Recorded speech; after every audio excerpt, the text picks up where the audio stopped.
Yes, good morning everyone. Ayan, ganyan ang intro ng mga vlogger. Masasaya. Kahit ako minsan nahihirapang mag-vlog dahil hindi ako ganon ka-energetic. Ayan. Samahan nyo na lang ako umikot dito sa garden. Dahil ang plano ko this morning ay lalabas, bibili ng ulam sa palengke. Kaso, ang lakas ng ulan kagabi. Kaya malamang mahirap pumunta ng palengke. Kaya magpatanghali muna tayo. Ayan, kahit panayang ulan, katatapos lang almost ng bagyong Krising kagabi. Sobrang lakas ng ulan. Ito sila, mga nakatayo pa rin dahil ang bagyo naman ay walang kasamang hangin. Kaya okay na okay pa sila. Malaking bagay dito sa ating mga grafted bougainvillea, yung nauulan sila kasi nakakalago. Lumalago sila. And minsan nalalagas nga yung flower nila. Babalik din naman yan. Tsaka hindi pa naman season talaga ngayon, kaya ang bulaklak nila ay pa isa-isa pa lang.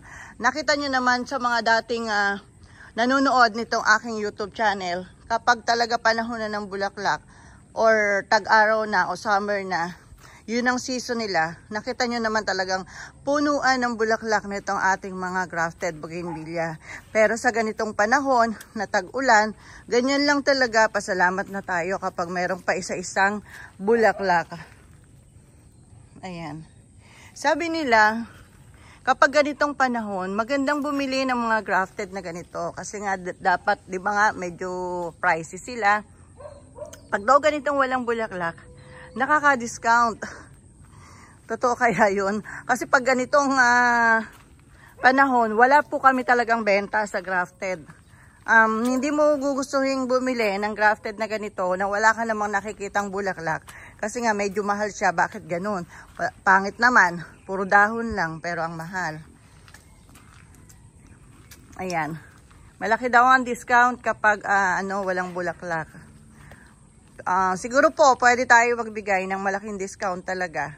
Kung bulk po ang kukunin, halimbawa isang elk na ganito, na mga grafted, pwede tayo magbigay ng malaking discount. Kasi nga, hindi pa naman sila ganun kaganda. Nakita nyo naman mga dahon-dahon pa lang. Pero itong blueberry na to, ayan, may mga buds na sila. May mga buds na pa isa-isa. Pero syempre, hindi mo nga bibili ng ganun kamahal. Kasi nga, pa isa-isang buds lang naman ang makikita mo.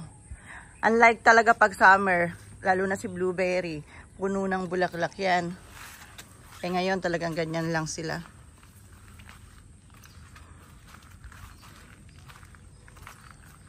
Ayan, pinipilit ko pong mapuno yung area na to. Ito po, etong tricolor na to, last summer to. Hindi pa ganito kalago. Pero, puno ng bulaklak yung kanyang mga sanga. Pero ngayon, ayan, may mga buds na sila. Nagpa-trim po kasi ako, lahat tinrim na. Kaya, halos ngayon palang lumalabas yung sprout nila. May kasama ng bulaklak yung iba.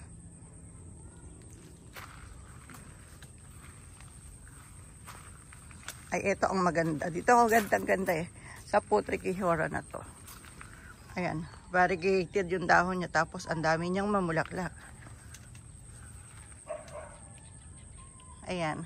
Kung interesado po kayo sa mga ganitong grafted bougainvillea, grafted po ang tawag dito. Malalaki na yung puno, then pinapalitan ng sanga.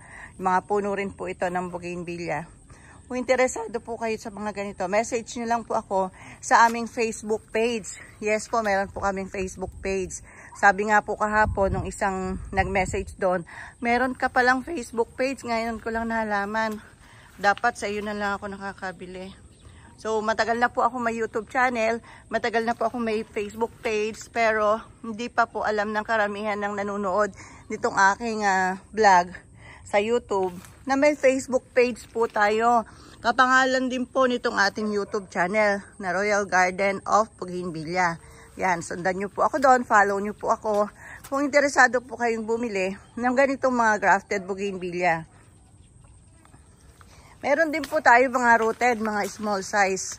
120 lang po ang presyo namin ngayon ng mga small size natin na rooted. Yan. Ito po mga grafted na pinapakita ko sa inyo ngayon, ay ito po mga malalaki na to, ay nagre-range po ito ng 8,000 hanggang 15,000.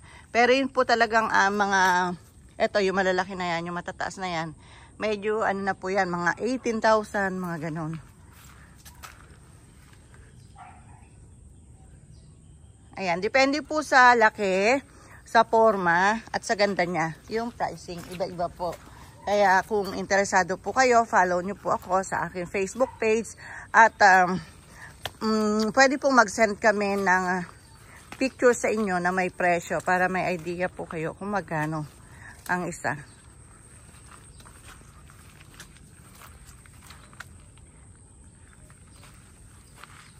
Ayan. Ang lalago na nila kapag namulaklak to. Marami ng panggagalingan ng bulaklak. Sinapalago na namin yung mga sanga. Inalagaan po kasi ng trim habang tag-ulan.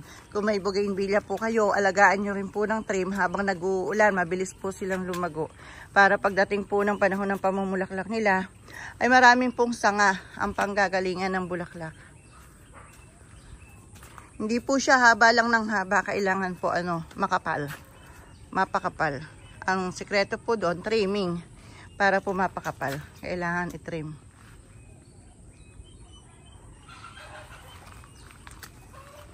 Ayan, ang mahirap din po mag-maintain ng mga ganito dahil sa dami po nila, ang dami pong diligin talaga. Kaya pagka hindi umuulan, malakas sa kuryente ang pagdidilig.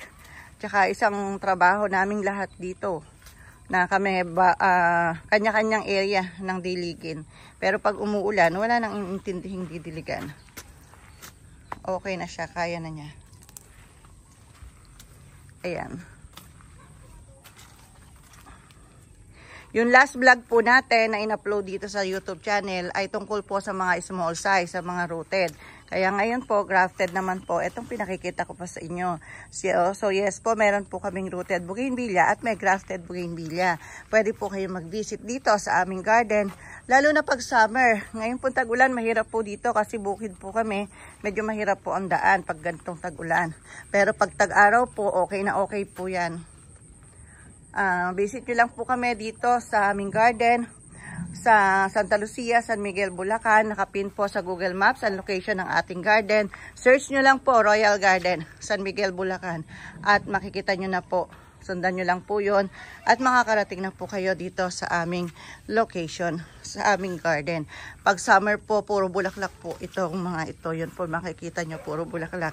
Pero pag ganitong tag-ulan po, puro dahon. Puro dahon, pati damo. Puro damo. Ayan. Madami po sila, madami po kayong pagpipilian. Hindi ko po hinahayaan na kumonte or maubos. Kailangan po kapag may dumating na mamimili, ay marami pong pagpipilian para sulit po yung kanilang pag-visit dito sa garden. Yes, nagpapadeliver din po kami. Kung halimbawa pong online lang po kayo o order, magpapasend lang po kayo ng pictures. Mapipili nyo po yung mga sinesend sa inyong pictures. Pwede rin po kami magpa-deliver kapag malapit lang po kayo dito. Meron po kaming kolong-kolong po ang tawag namin doon. Yung iba ang tawag doon, karmatsyog. Konti lang ang laman. Ayan, medyo pag konti lang po ang orderin nyo. Pero pag marami naman po ang orderin nyo, pwede rin po tayo mag-rent ng elf. Yes po, ilasakay natin sa elf. Pang ano po yun, 100,000 pataas. Pag sa elf po, ang kayang ilagay, ilaman. Pero kung konti lang po ang bibili nyo at gusto nyo po malalaki kaya sa elf isasakay, pwede rin po yun. So, depende po sa inyo kung ano po yung kung ano yung plano nyo. Kung magme-message po kayo sa ating Facebook page, mag-usap na lang po tayo doon. Then, kung may magugustuhan po kayo at pa isa-isa lang, pwede nyo pong ipa-pick up sa Trans45 or Lalamove. Ayan, pwede po tayo dyan. Nakakarating po dito ang mga Trans45, nagpipick up sila sa mga umu-order. Pero si umorder, yung client po, yung customer, siya po yung nagpapabook sa Trans45 or Lalamove. Para po mas, sigurado. Isa-settle po niya yung na-order niya, babayaran niya sa amin, and then pick up niya po sa Transportify or Lalamove, same day din po makakarating sa kanya nung ding araw na yun. Ganun po. Or pabook nyo po, and then pag nandito na po yung pipick up, at saka nyo bayaran. Ganun po ginagawa ng iba. Ayan, so that's all for today's vlog. Sa susunod doon naman tayo sa bukid iikot. Hindi ganun kalalago. Ito po kasi mga ready to sell na to. Yung nasa bukid po, yung garden natin sa bukid, yun po, doon po ginagawa yung mga grafted na to. Kaya mas bata, mas bagong gawa yung mga nandun. And pag ready to sell na po, ipapasok na po dito. Kasi po medyo hindi ganun kaluwang ito. Medyo maliit lang yung space. Pero doon po sa bukid, mas maluwang yung space. Kaya nandun po karamihan. Yung mga bagong gawa. Ayan. Thank you. Thanks for watching.